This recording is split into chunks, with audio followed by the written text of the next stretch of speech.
Welcome to TechVets, the podcast, a show dedicated to exploring the world of tech and cybersecurity through the eyes of industry leaders and ex-forces personnel. In this show, we're discussing digital poverty and whether cybersecurity and tech education should be added to the national curriculum. Joining me to discuss is a wide variety of people, but with one aim in common. First of all, Tech UK President Jacqueline de Rochas, CBE, Chris Ensor, who's National Cybersecurity Centre Deputy Director of Cyber Growth, Bethan Smith, who's Executive Head Teacher at Daintree School in Surrey, and TechVets James Murphy. So can I start by asking you to just introduce yourselves and tell the listeners who you are and what you do. And can we start with Jacqueline, please?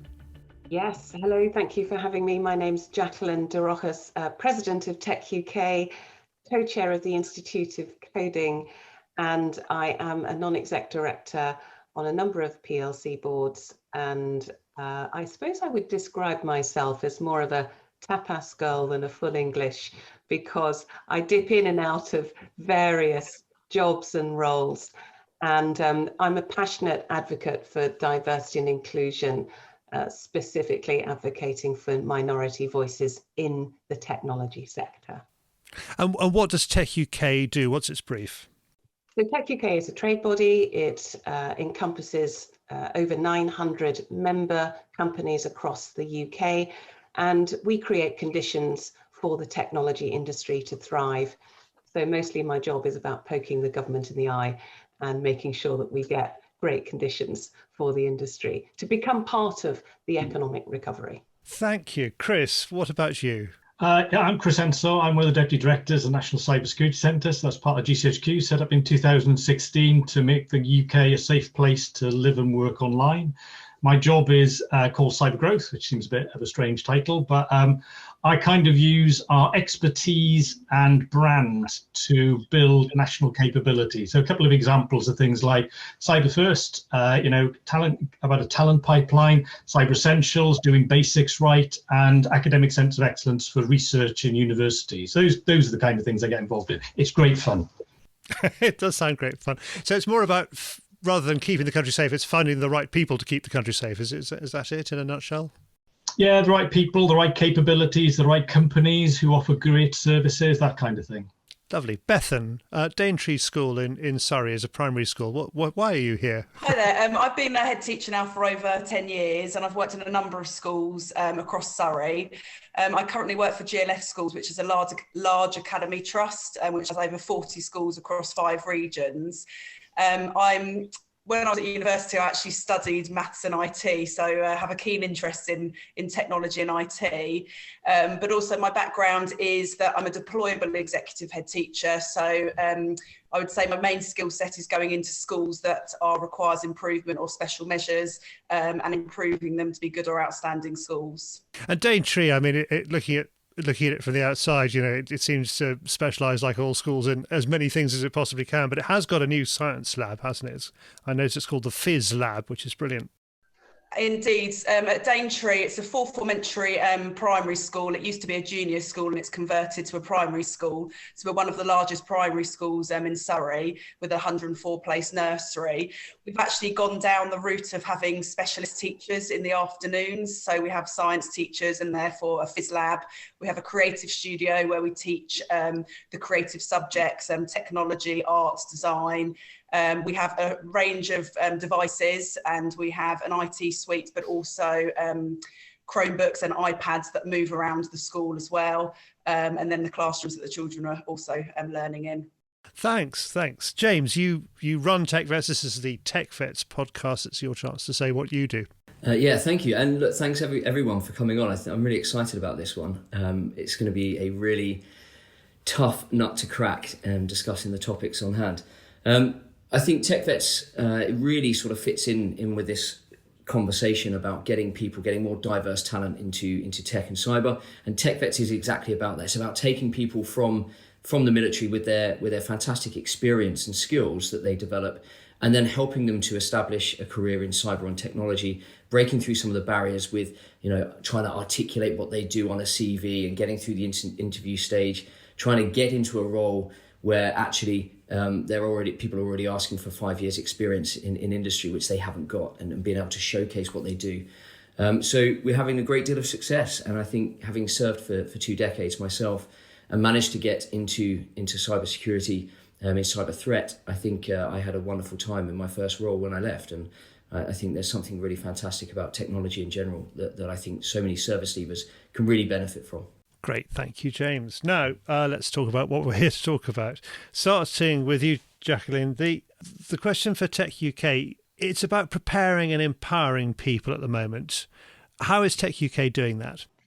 We can't answer this question without the context, and I think the pandemic has got to be a topic of conversation. And one of the long-lasting effects will be the way it has changed the world of work and also employment prospects. Particularly in the young people, actually. I understand, veterans as well and other minority voices, but almost 2/3 of people who've lost their jobs as a result of the pandemic are actually under the age of 25. And for this generation, I think there's a real risk that without coordinated action, and I'm listening to Bethan's introduction about the wonderful environment she's got in her school, but if we don't have that across the country, the economic impact of the pandemic is going to probably be more long-lasting than the health effects. And so I think that's something to put on the table. And then when we looked at a nationwide poll of over 1,000 16 to 18-year-olds that we did at the Institute of Coding, more than half believe that the digital workforce lacks diversity. And in technology, that really matters, because if an algorithm is going to decide whether you get that place at university, that job interview, or that loan, we'd better make sure that that algorithm is built by diverse voices. Otherwise, we'll create a world that doesn't work for everyone. So I think, those two things really matter. They are two things. I mean, I think they're quite different, aren't they? One of your themes, which I've heard you talk about before, is democratization of technology, which I think that comes into your diversity agenda. As far as the pandemic's concerned, a lot of people have lost a lot of jobs, but tech is still a growth sector, isn't it? I mean, it's not as serious to say that lots and lots of tech jobs have gone. There's no hope for the youth of today in tech, is it? No, I mean, I would argue actually that technology skills probably give you the ultimate in portability, because every job is now a technology job. Because I think the stat is something like 90% of all jobs require a digital element to them. And so it's our opportunity now to drive that skills agenda into the school curriculum and to make it part of everyday life. And that's different from being socially able to play games and things like that. It's also about critical thinking, problem solving, and all of the other things that also machines can't do, empathy. And I think that's where the man and machine equation is going to be 1 + 1 = 11, I hope. So when we get that curriculum driving digital skills, but also the softer skills. We definitely see it, Jacqueline. We really do. We see people coming out and launching into careers, traditional pathways, followed by people leaving the military into sectors that fine, there's plenty of tech roles there, but into roles that are becoming automated.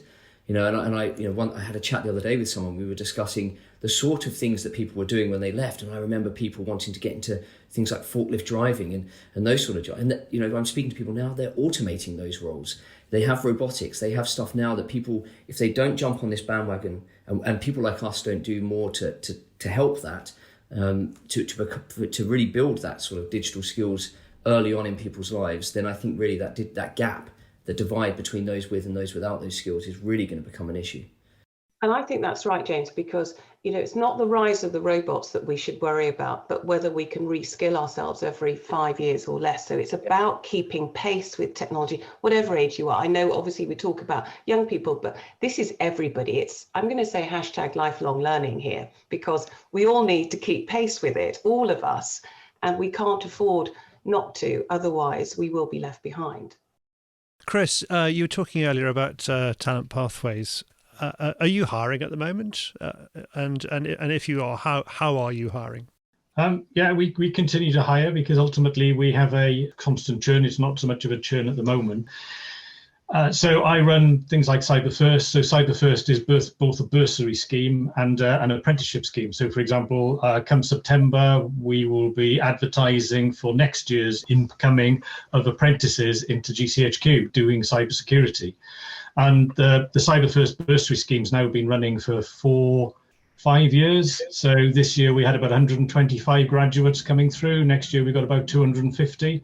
So it's all been about thinking a lot further ahead than perhaps we used to. So rather than sticking up an advert and now and thinking, oh, I'm gonna I need some new people, you need to think 5 years time I need people. How do I prime that community so that the people who then apply are diverse? I mean, Jacqueline's quite right. Diversity is a big challenge. When we started the bursary scheme, we were largely getting white males applying for it in large numbers, and the ratio just on gender was about 3 applicants to 1 in terms of male to female, and we needed to change that. And we can't necessarily change it ourselves. We have to look at the whole education system. There's so many social challenges around how do you get more people interested in technology, and then B, get diversity in the people who are interested in technology. So we're having to work a lot harder to prime, if you like, the pipeline that will enable us to continue recruiting and recruit diversity. So yeah, we are still recruiting, definitely, and we need technologists. I mean, we need lots of different people with different skills, but the key thing for us is people who really understand not how to use technology, but how does technology work? So, anybody can put in bbc.co.uk in the browser, but how does the BBC website then appear on your screen? What are all the processes that happen between you typing that in and the website appearing? How does it work? That's the people we're looking for. I think I really loved that you mentioned that as well, Chris, because we have so many people as well that we see, they look at a 5-day sort of boot camp course and they look at sort of quick ways into cybersecurity. And I think the key fundamental underlying all of that is that we need to be really generating technologists, people that are passionate about technology, understand how it works, and then as they develop those skills will become really capable of defending systems, protecting systems in cybersecurity. But the technology aspect, I think understanding the fundamentals and really starting to give as many people the ability to learn fundamental technology skills is absolutely essential. The curriculum, obviously coding came in a few years ago, and before that the curriculum didn't offer any form of technical IT. It was learning the basics, for example, the use of PowerPoint and Word. Well, we've moved away from that now, and coding's obviously been introduced, but beyond that the curriculum doesn't allow or doesn't teach the children, definitely at primary level, to learn those skills. And I would say the children that have those skills are ones that are self-taught at home or who have parents that are interested in technology and understanding the different systems and structures. So I agree with that point. So Beth, then how do you, at the risk of making it sound like you're running a kind of sausage factory, how do you produce skilled 11-year-olds who are not stereotyped, who will be suitable employees for Chris in 10 years' time? Well, I think going back to Jacqueline's point earlier, the first thing is to have the correct resource in schools, because all of the schools vary with different contexts, different budgets, etc. I'm fortunate that I'm part of a large academy, so we have an IT team and we have a shared budget across the schools where we support one another where necessary. So in all the schools I've worked at, we've been very fortunate that we've been able to have the resources necessary. But in the first school that I worked in, there was 3 devices for the whole school. So, not even a ratio of 1 to 1 per class. So you're not able to teach the children the skills necessary without the correct resources. So that's point number 1. And then point number 2 for me is having the training in place. At the primary school, teachers are expected to teach every single subject and be experts in their field. And part of the route we've gone down, specialist provision, is because I want my teachers to be good at what they do, and they can't be good at teaching absolutely every subject. So we're using specialists to teach the areas that they feel most confident at teaching. We have, for example, a GB athlete who works at Daintree, Jessie Knight, and she's started to do training for the teachers in physical education because that's where her skill set is. And for me personally, if you had somebody that had these fundamental skills and that had the knowledge and the passion that could come in and deliver some of that expert knowledge to the children, I think that would really make a difference. Unfortunately, budgets don't always allow it though. Yeah, I think we had a wonderful chat the other day, Bethan, about this, and you could dive into the weeds on this for weeks on end. But there is a real challenge. I have 2 kids myself, and I think I said to Bethan the other day, we're really lucky. We have the ability to be able to provide them what they need, the laptops they need, the Wi-Fi, the patience to help them learn stuff at home, and we support them at home. There is a real issue where there are 2 aspects that need to be really looked at comprehensively. One is training for teaching, for the teachers that need to be at least well enough equipped to deliver normal teaching using digital means, which is something that's really come to the fore during COVID. And the other is the children. And you can't teach everything in school. How can you enable kids to learn remotely? Because this may pop up time and time again if we have spikes from the pandemic, etc. And if someone's off, let's say for a week because they need to be off school, but they can still do some learning. How do we enable people to keep learning whilst they're at home? I think this is a real issue because without the correct resourcing, without the correct support at the education level, I sometimes find that I'm almost in an ivory tower looking at things from a wonderful strategic perspective without actually diving into the weeds and seeing what the real problems are at the coalface. And there is some privilege, isn't there? We really need true digital inclusion here because 1.9 million households still do not have access to the internet. So we are looking through a lens of privilege. And I really think we have to be, as we move into our digital future, faster than we thought we were going to because of the pandemic. We have this massive dependency, huge adoption, which is great, but the digital divide is growing. We're leaving behind more people, and they happen to be the most vulnerable in that socioeconomic sector. So I think we have to be really careful about how we catch up and how we make sure that divide doesn't widen.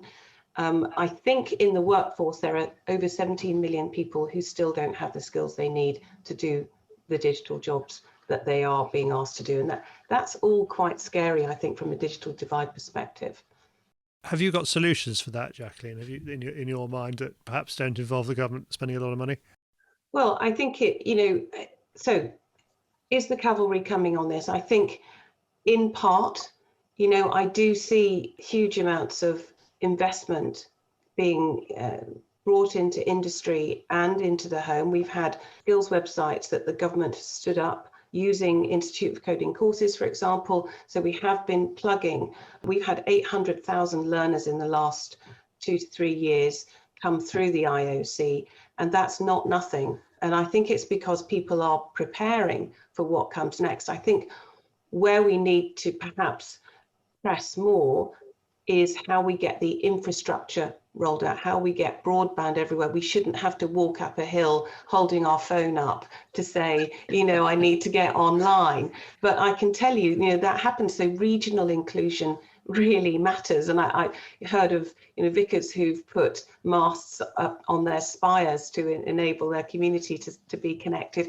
It's all very innovative, very connected and collaborative, but we all have to play our part. And I think also it's about neighborliness as well. And I think if the pandemic has taught us something, it's about our community matters, and that, are we clear about what's happening with the people next door? Do they know how to access services online?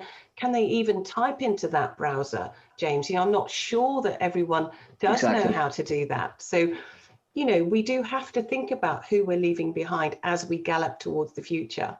Yeah, I mean, I'm looking at this at the moment, the digital poverty aspect and how we can provide people basic digital skills. And it's not as easy. I mean, developing the training is the easiest part of it. And there's plenty of content out there that's almost there.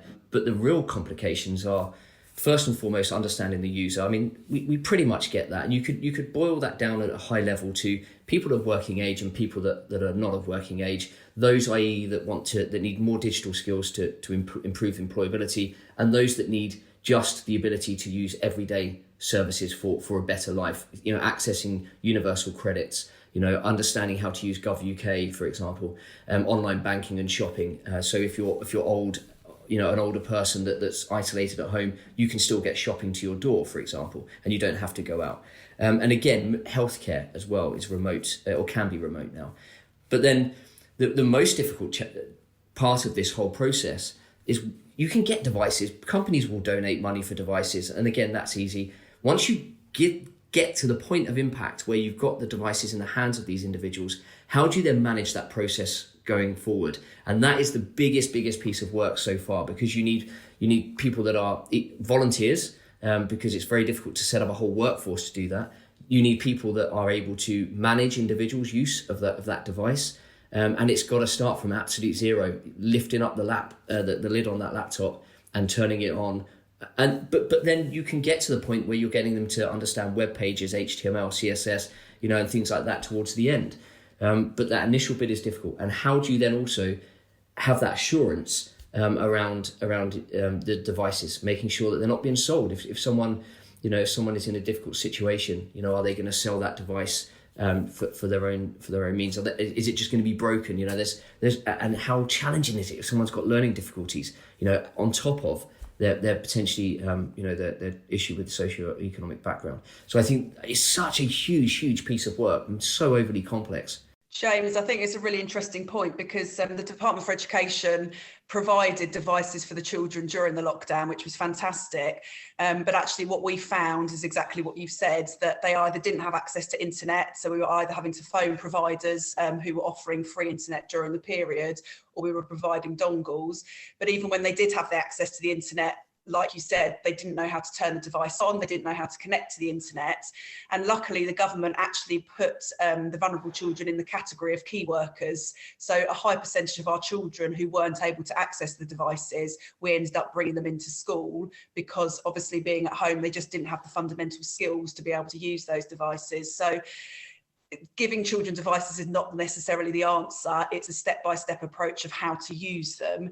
And even if you offer parenting classes, unfortunately, it's often the hard to reach parents that need to attend classes and therefore are reluctant to attend them.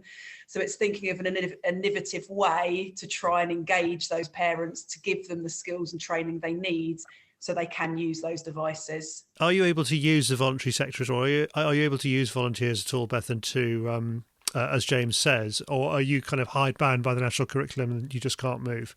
No, so we actually, during the pandemic, I've got a number of, we have an inclusion team at school who work with our most vulnerable families, and actually they were doing phone consultations and step-by-step guides of how to turn the computer on, how to launch the computer, etc., so the children could get on it. We can absolutely, as long as we have all the correct DBS checks and things in place, we can absolutely use volunteers. And it's about communities working together to tap into that expertise, but also knowing what's available in the local community, because I don't necessarily think it's promoted or publicised as much as it should be.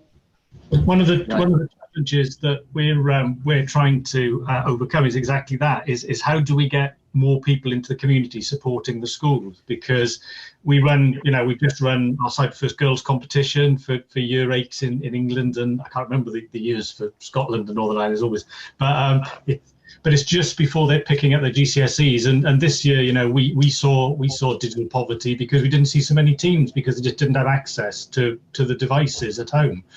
But even on a good year, even if we weren't in COVID, we only see about, 20% of schools in the UK taking part and entering teams. So how do we get more schools engaged? And we did great on media and sort of promoting it, but ultimately it needs boots on the ground, people to go into schools to help. So, and where do you look? Well, there's loads of companies around. Could companies support the schools around them? There's lots of government departments around the UK. Could they support? So we've been trying to build a partnership program under the Cyber First banner, and we've got about 140 organisations involved now.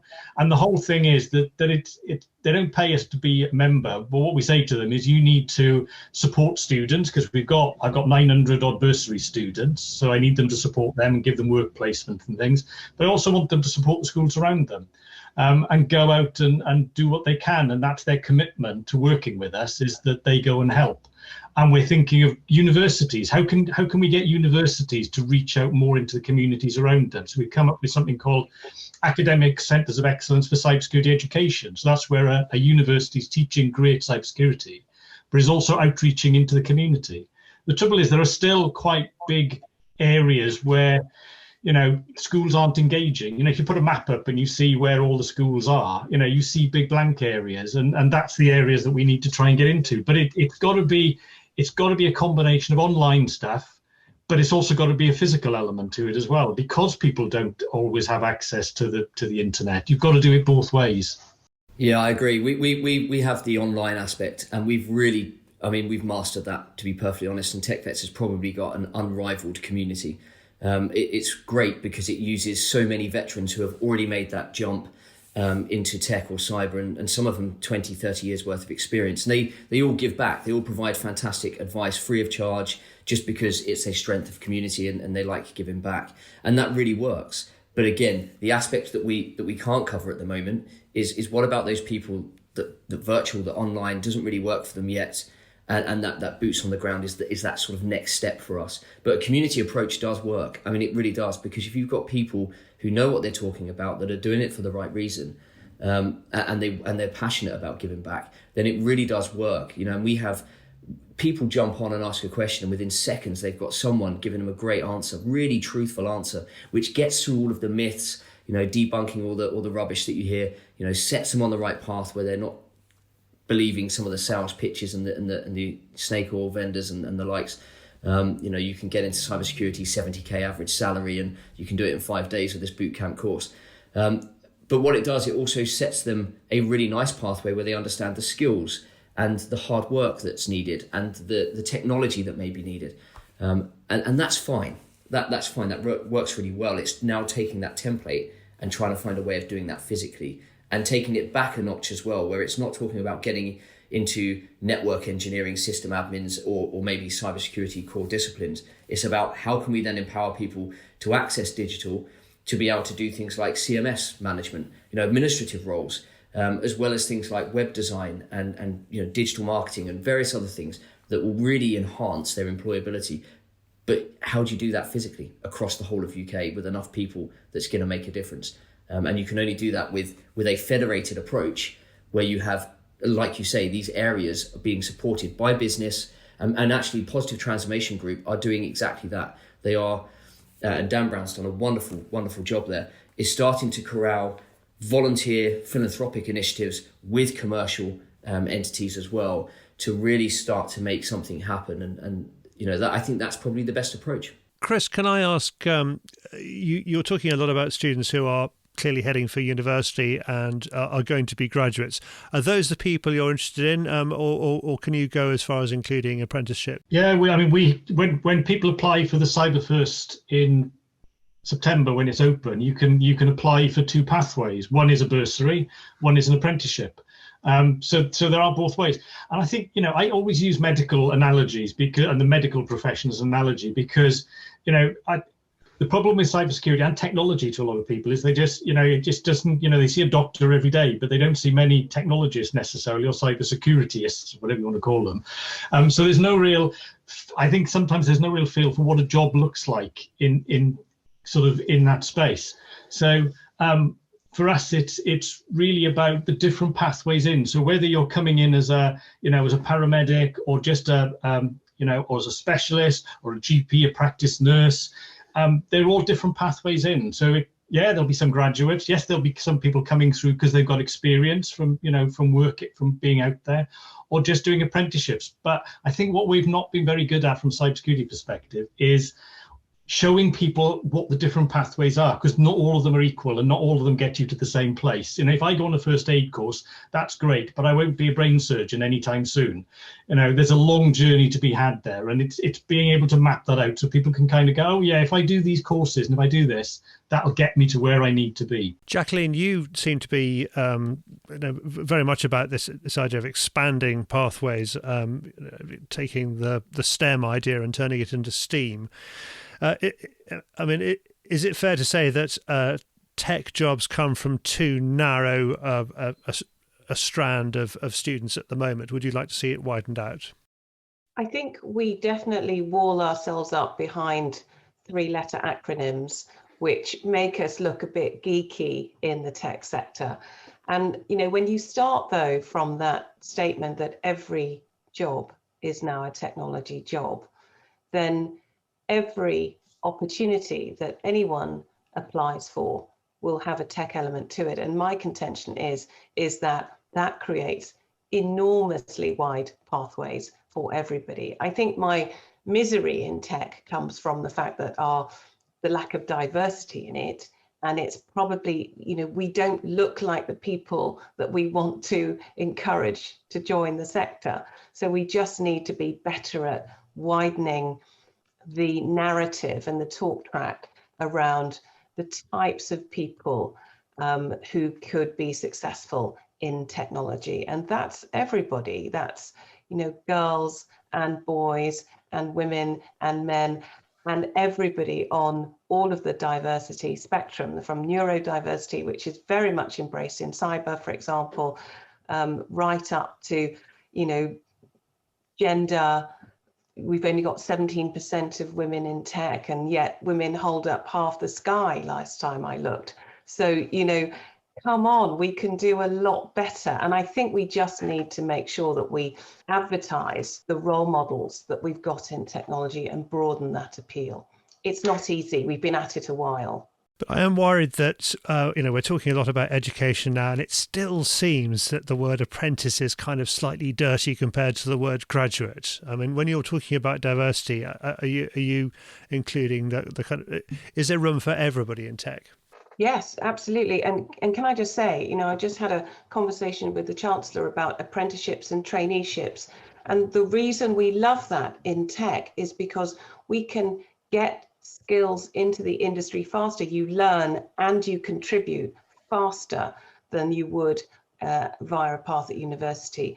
So I absolutely believe wholeheartedly that we can get people up and running. I mean, I'm on the board of a company called FDM Group, and we take in over 1,000 young people a year. We take in veterans specifically and women returners, and we skill them up between 12 and 16-week training courses, and then we put them onto client sites immediately. So we know absolutely that it works to have skills trained in a very short space of time, and they contribute really quickly to industry. Bethan, are you under pressure to send children down an academic pathway all the time, or are you allowed a sort of sense of diversity in achievement? I think historically there was the pressure of academic, because Ofsted was always graded by data and outcomes at the end of Key Stage 2. This has very much changed now, and it's about providing the culture capital and that breadth of experience for all children. Myself, I struggle academically. I struggled with my GCSEs, and I actually did a GMVQ when I was at college, because sitting an exam, writing an assignment is not my skill set. I'm a very practical learner.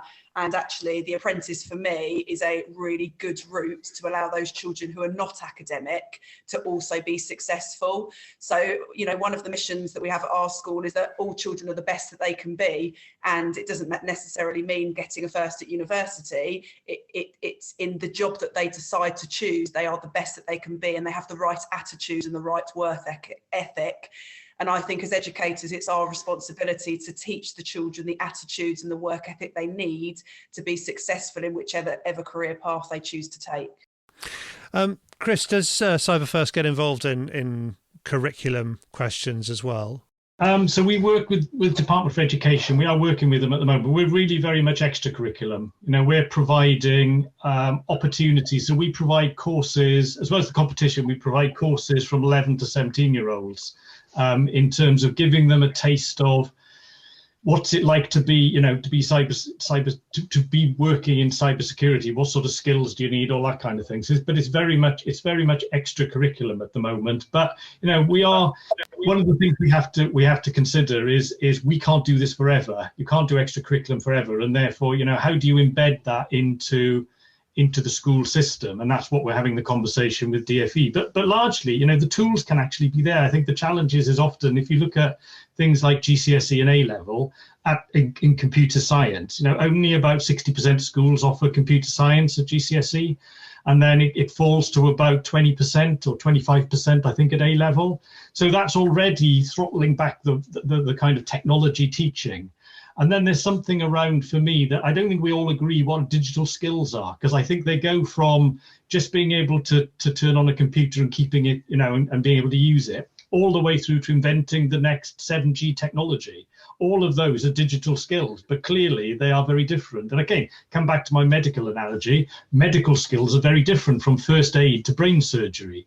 And so being clear what we want from the education system and what we want it to deliver by default, if you like, in terms of what people have at whatever age, I don't think we've got clarity on it. And certainly the definitions of digital skills I see, sometimes I think that we should be hitting higher than just being able to maybe program a milling machine or something like that. We need to be looking for people who will be inventing the next technology that we'll all rely on. As well as people just being able to use computers properly. All that needs to be catered for.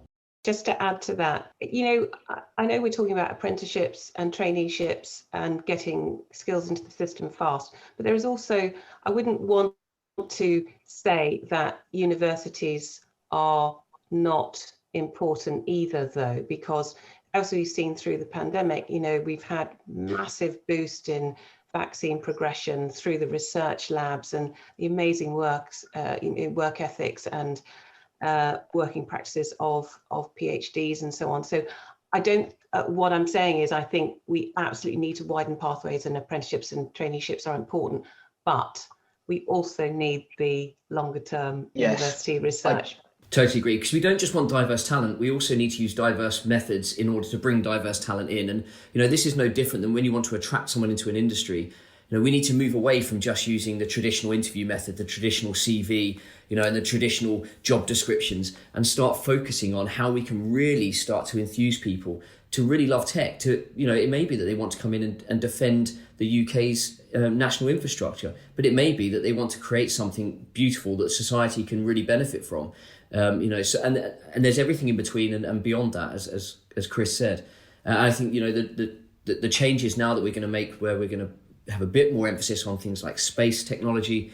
Again, very, very exciting stuff, and that can include a far greater amount of people, with all the supporting roles being involved in that as well.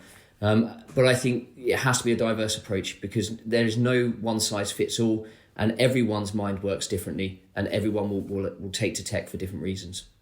But James, we've only really got the school system to produce the students, the kids, to the people to staff this. So how do you improve the school system to get what you want? Yeah, I suppose that's particularly difficult, but I mean, I'll certainly bring Beth in on this one. But there needs to be a really joined up approach. There has to be support from government. It has to be support from industry.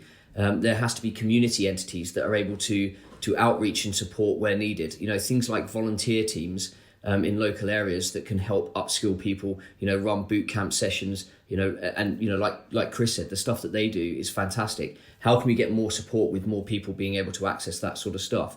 But it needs to be something that is actually nationally recognised, that there is at least a core baseline that's being taught. And that's a start point, because if we're getting people over the first hurdles, then you can develop and improve the offer. But there has to be the start point. And Jacqueline mentioned it earlier, that the key thing is making sure we've got access to internet everywhere in the UK, access to devices and the basic level of skills everywhere. And at that point, it's just a case of developing the services and the offerings that you provide. But Beth and I'm sure will have a much more beneficial view on it. Just picking up on the point you mentioned earlier about how we enthuse the children, because interestingly, since the pandemic, there has been more holiday clubs and after school clubs that have been launched or are running to develop children's IT, coding skills, etc. So I think more children have actually got involved or engaged with technology that perhaps hadn't before. So that could be a positive of the pandemic.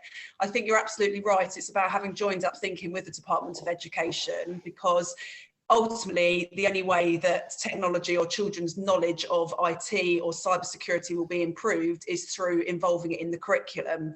And I think it's about getting the balance right, because the national curriculum already is very, very cram-packed. It's actually, it's very, very full, and there's not enough time in the curriculum to teach the maths and English. And the government have said we need to do 2 hours of physical education each week. We now need to launch the religious education and the RSE curriculum, and teachers are really struggling to fit things into the curriculum. And as part of actually going back to Jacqueline's point, the catch-up COVID funding, we've actually increased our school day for some of our children, because it's the only way we can fit in the additional learning and the additional lessons. So I think if it became part of the curriculum, which I think would be a good move forward, it needs to be thought about how it can be incorporated in other aspects of learning. And Jacqueline mentioned earlier the critical thinking and the problem solving, which is very much the way the maths curriculum has gone or is going with the maths mastery, and about having that depth of knowledge and that depth of understanding. And I think in terms of IT, we need to deepen children's understanding rather than just doing a 1 hour lesson once a week. It's about embedding it in all aspects of the curriculum, right, so that when you're doing a history lesson, you can be teaching them about security, about how to research on the internet, and it's part of the whole curriculum embedded throughout. I think that's so important and really wonderful to hear. Actually, it's a way of learning versus the learning itself. And that's why Chris and I have been engaged with the Girl Guiding Association, for example. And what's lovely about that is that because it's voluntary, the girls love to go there. They get really enthusiastic about going there to learn. And we've been working on creating STEM and STEAM badges, science, technology, engineering, arts and maths, into their badge earning opportunities. So you can go from consent online, so stay safe online, which is so important for young people, actually for all of us. And the badges go right up to AI and robotics, with, of course, cyber security in between. So, we encourage a lot of our tech vendors to sponsor the badges in a particular niche area so that we can put learning together for the girls. And of course, it's very inclusive. So it means it's done offline as well as online, because, shock, there is not Wi-Fi in every church hall across the country. So, it's very important way of learning, and so exciting to be able to use that in conjunction with the school curriculum, Beth, and very heartening to hear. A brilliant idea to involve the Girl Guides and the Scouts and the Cubs by, having the STEM badges. I think it's a wonderful idea. You've actually just given me some inspiration, because at Daintree we have activity passports, which are progressive from reception all the way through to year 6, but it's a list of skills and tasks and activities similar to a guide badge that children have to work throughout the year, sometimes in class but sometimes out of class, and they work towards getting rainbow badges and adding to the different colours of the rainbow. And I'm going to put onto the Key Stage 2 activity passport something around technology and similar to what you're doing with the Girl Guides. Oh, that's great. That's great.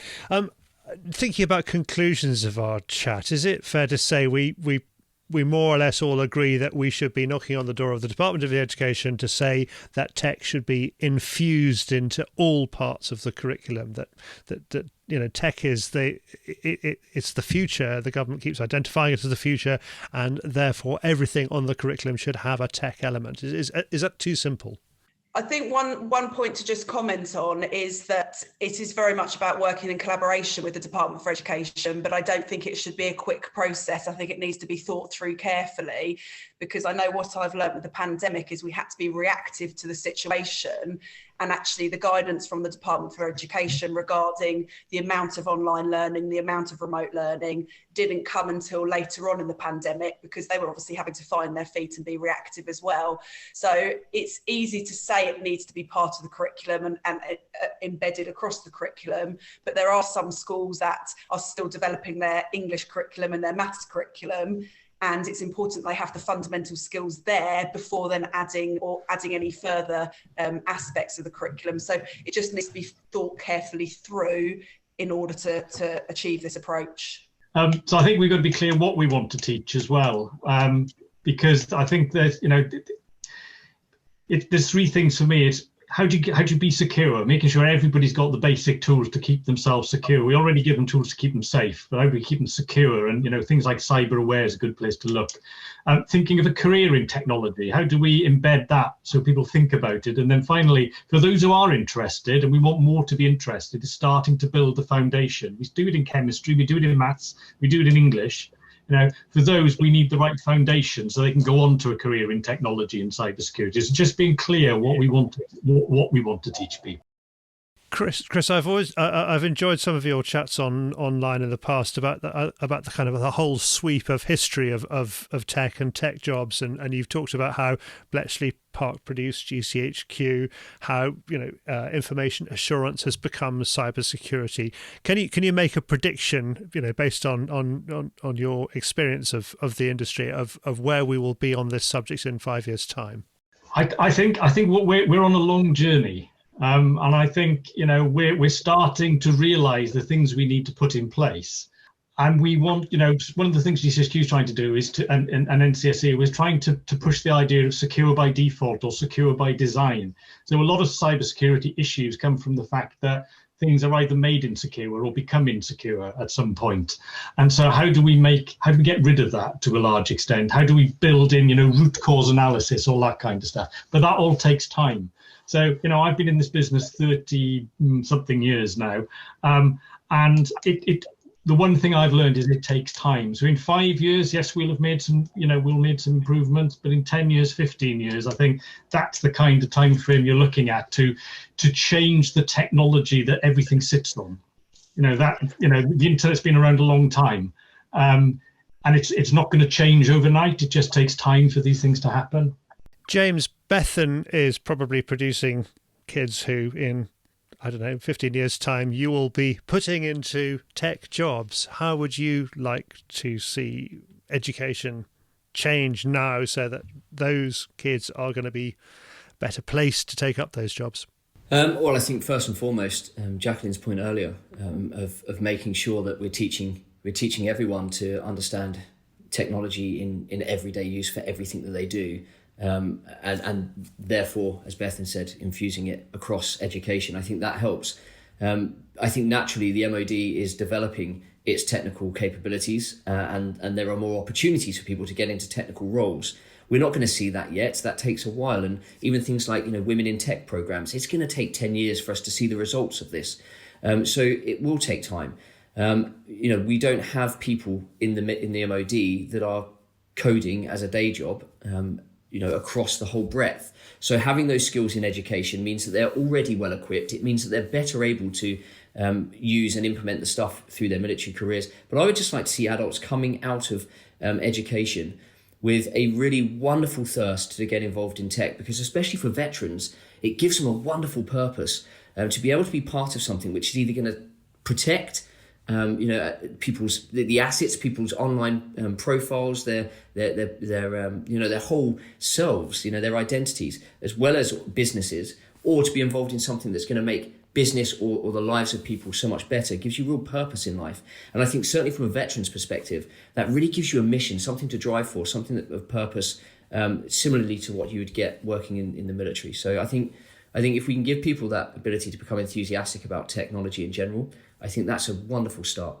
Thanks. Jacqueline, I think we're going to try and wrap this up now, but I'm going to guess you'll say there are no quick fixes for this. And I have heard you say in the past that, failing is okay.